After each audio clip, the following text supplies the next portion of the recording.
Ko wai tēnei, he pukena matua aho ki te whare wanana o Waitaha, ko Shea Esterling toku ingoa. Thank you very much. Really pleased to be here today. My name's Shea Esterling. I'm a senior lecturer above the bar at the University of Canterbury in beautiful Otutahi, Christchurch, New Zealand. Yeah, it's a treat to be here today. Thank you for letting me share my experience with Gen AI in relation to my course. So it'll be a bit of tour de force. I recognize there's limited time, so this is kind of the order of the presentation. I'll go through talking about the initial planning with our academic developer, how we developed and tweaked some of the content for the course, then the implementation of that, and then kind of some tentative sort of outcomes or results so far, as I'm only midway through the semester at the moment. So in terms of my initial planning, I always run my Rights of Indigenous Peoples course in the second semester. I've just put up here kind of what the students will see on the course information system if they're interested in the course and looking to perhaps register. And probably about 3 weeks before the term began, a colleague sent around the article that you can see linked here, where basically some researchers at Reading University secretly submitted essay answers and were able that were generated by AI and were able to fool 33 professors. Basically, only one out of the 33 was able to flag that it was in fact AI-generated answer, and the AI-generated answers received better marks than those that were not, that were actually done by students without AI. So that made me have a small tweak a couple weeks before the beginning of the term, because I thought, how can I run this Indigenous rights course, which runs not necessarily in the traditional sort of way. So there's not an exam at the end of the course. It's a complete research and writing based course. There's a research plan at the beginning, and then scaffolding on from that. They then submit a research essay at the end of the course. And I thought, how am I going to be able to continue to do this? Is the essay dead in its form as we know it because of Gen AI? And so, as I said, a little bit of panic set in because I really liked this course and this particular assessment. So what did I do?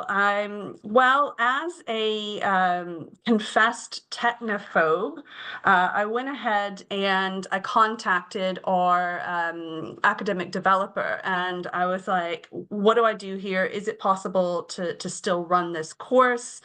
And my questions were essentially to him: what is Gen AI? How does it work? Can I set a research and writing assessment without any experience of Gen AI? How do I use Gen AI? And won't all the students as digital natives already be clued in on how to use this? And won't it just lead to basically rampant sort of cheating?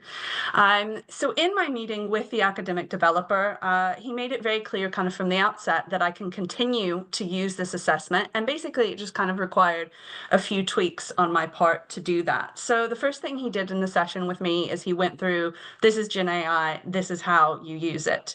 And so he did that with me in person, and then he sent me away with some links that I could follow up with and read that were provided by UC that he recommended.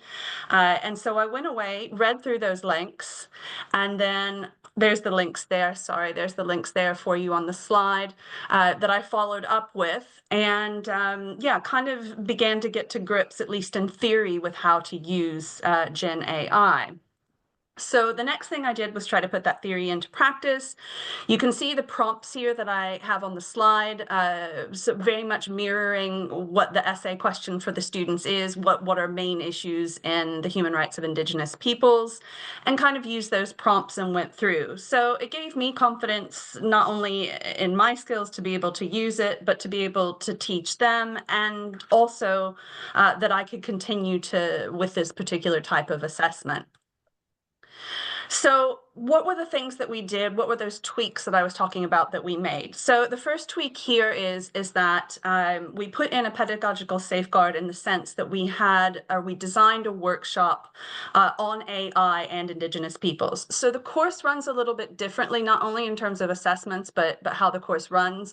On Monday, there's a 2-hour lecture, traditional lecture going through core content. And then on Thursday, there's an hour workshop, which is completely interactive and participating. reading, and kind of putting those concepts from the lecture into practice. So on the Monday lecture of this particular week, the second week, we concluded with looking at ideas of colonialism, post-colonialism, and neo-colonialism. And then for the workshop that week, they were asked to read a series of articles that are very academic in their approach, so law journal articles, etc. And then the students were asked those 4 questions that you can see there down at the bottom of the slide, just as I would do with any workshop with them. And then when we got into the workshop that day, we went through that academic material, we went through those questions that they should have looked at in advance. But then what I was able to do with them is I broke them up into basically 5 groups of 7 people, and I assigned each one of those groups one of the articles that you can see here listed on the slide, which was the in-workshop readings. They then were given, this is a slide from the workshop, they read your article in your group, reflect on it, come up with any benefits or challenges of using AI in relation to Indigenous peoples, and then be prepared to share this with the classroom. And we met back then together. They shared their thoughts and ideas of what were the benefits, but what were the disadvantages of using AI in relation to Indigenous peoples, to really give them ownership over these ideas of having reached these conclusions for themselves.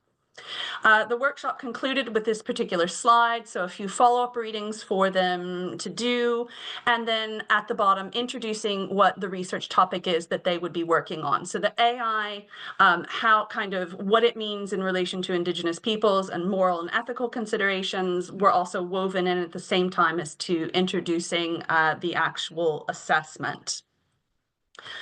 The second safeguard that was put into place, this is much more brief. I can go through this one quite quickly.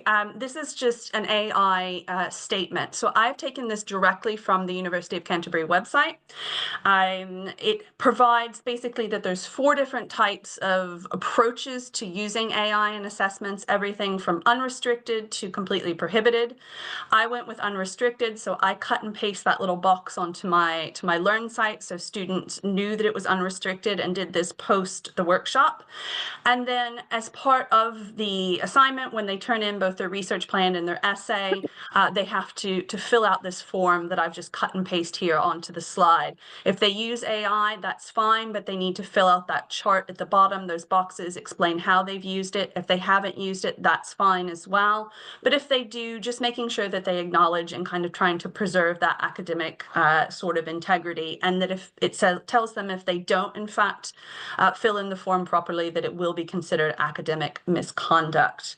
Now, the very final thing, so coming into my conclusions now, the very final tweak that we made here is that we put one further check-in in a reflection piece. So here's their first assessment assignment, this research plan.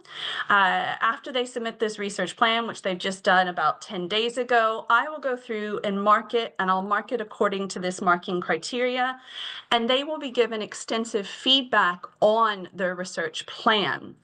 And then what we decided to do, the academic developer came up with the idea that basically for the next assignment, which is this assignment here, the final one of their essay due in November, part of that final essay will have a 500-word reflection piece where they have to reflect upon the feedback that was given to them from the research plan. And that is very, very hard for generative AI to craft a particularly good response to those comments that I've made. And it's very hard for Gen AI to also tell them to go through that intellectual process of telling them how to apply peer-reviewed comments into a final paper. So outcomes here, conclusions here.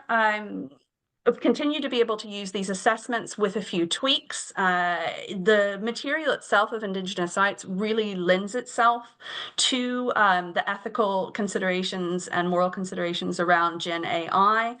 The students were able to generate brilliant answers of both benefits, but also the disadvantages of using Gen AI in relation to Indigenous peoples and Indigenous research. And they, as I said, they came up with those ideas themselves, so they had buy-in to that. And also what was really surprising to me is the feedback I got after the workshop is that I was very biased. I assumed that as digital natives, they used Gen AI, they knew how to use it, they were good at using it, they wanted to use it, and that, yeah, let's go ahead and cheat. And all of those things, I really don't give my students enough credit. I feel a bit rubbish about that. Most of them actually, surprisingly, didn't know how to use AI. If they did, they weren't necessarily comfortable or confident with it, and were very nervous with kind of the results it would produce. And we're actually really happy to have had a workshop on this, teaching them how to do this. They hadn't had one before, and really took it into consideration in their assessments, which I'm currently marking, so I don't have any outcomes yet. But that's me done. Thank you very much.